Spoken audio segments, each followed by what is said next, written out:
I'm filming outside today because even when it's foggy, I think it's really beautiful out here, and I thought you might like to see that. Today we're going to talk about winding our shuttles double. So I've got some equipment here that I generally have handy when I'm going to wind a shuttle double. So I like using 8/2 cotton, I double it in a 10 dent reed, and then I double it for my weft as well. So I have a cone holder here, and that works really well for holding my cones. I'll show you some pictures of what happens when you don't use a cone holder and how you can make it easier if you don't have a cone holder. So if you have two cones of the same color and a cone holder, then you can just hold them together and wind them on your shuttle, and we'll get to the shuttle winding in a little bit later. But this will work really well. As you hold your yarn, pinch it between your thumb and your forefinger as it comes off onto the shuttle, and that will help with the tension, keep a good even tension. Now, I know a lot of us don't have two cones, and so if you don't have two cones, you can still wind a really nice shuttle. Set that aside. I have a ball winder, so I will actually wind a second cone onto my ball winder.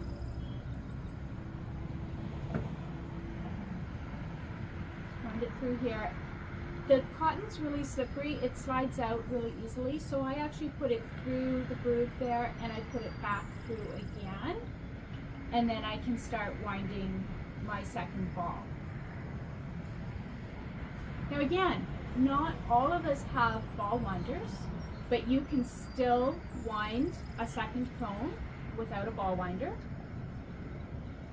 If you are a weaver and you're using a lot of cotton, you probably have spare cones, so you could wind by hand a separate cone. If you don't have the second cone, and this is what I used to do before I had much experience and I didn't really know what I was doing, is I would actually just wind off lengths of cotton, and then I would cut and then wind my ends together. I would wind quite a lot off onto here. It would make quite a mess. There would be some tangling. I learned some ways to manage that tangling.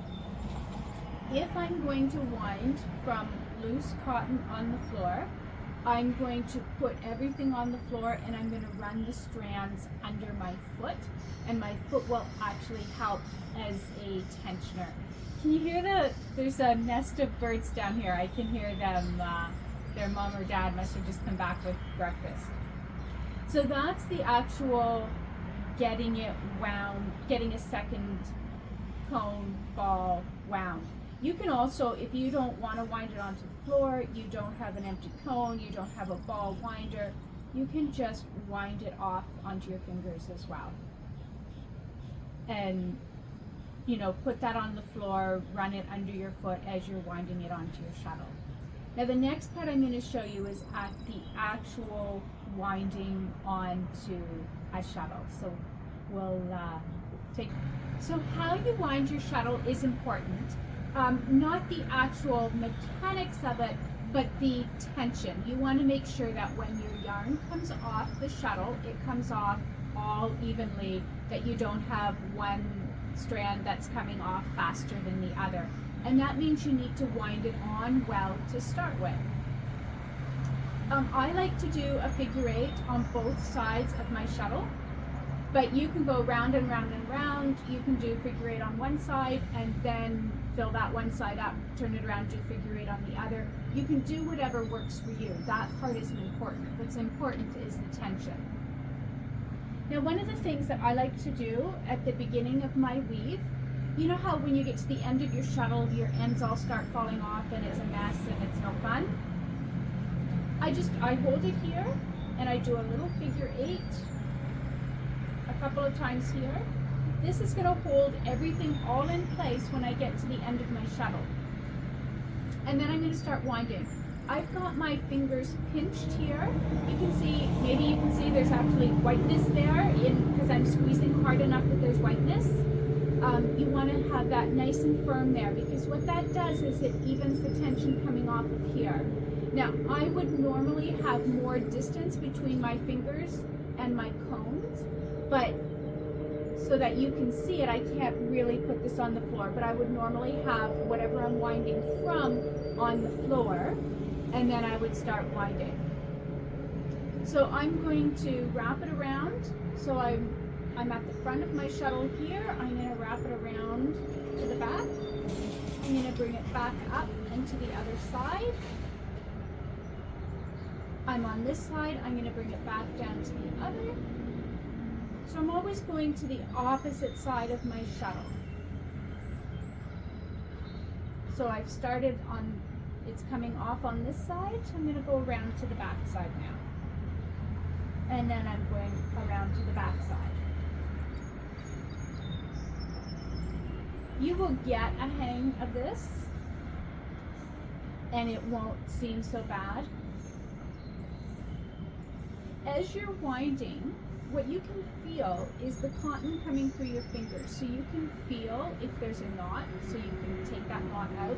You can feel if you're getting too much in, like sometimes, not so much when it's coming off of a comb, but if it's coming off of a ball or off of a pile on the floor, sometimes it can get sort of balled up, and all of that wants to come through at the same time.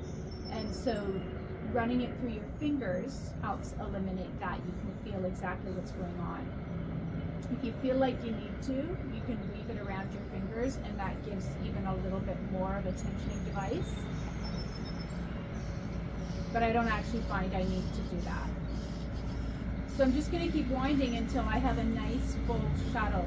And if you're wondering how much to put on your shuttle, you can put on as much as will easily travel through your the shed of your loom.